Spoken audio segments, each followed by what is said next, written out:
கருவியாகு பெயர்.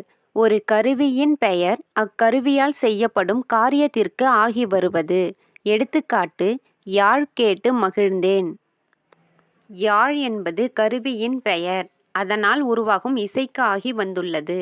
எடுத்துக்காட்டு நான் குறள் படித்தேன். குறள் என்பது 2 அடி வெண்பா. இது திருக்குறள் புத்தகத்தை உணர்த்துகிறது. எடுத்துக்காட்டு வானொலி கேட்டு மகிழ்ந்தேன். வீணை கேட்டு மெய் மறந்தேன். காரியவாகு பெயர். ஒரு காரியத்தின் பெயர் அதனோடு தொடர்புடைய கருவிக்கு ஆகி வருவது. எடுத்துக்காட்டு தமிழ் இலக்கணம் கற்றேன். தமிழ் இலக்கணம் என்பது அதனோடு தொடர்புடைய நூலுக்கு ஆகி வந்துள்ளது.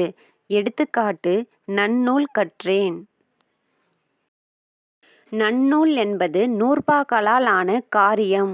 அதன் காரணமான நூலை குறிக்கிறது. நான் சமையல் கற்றேன். சமையல் காரிய பெயர். கற்றேன் நூலுக்கோ கலைக்கோ ஆகி வந்துள்ளது.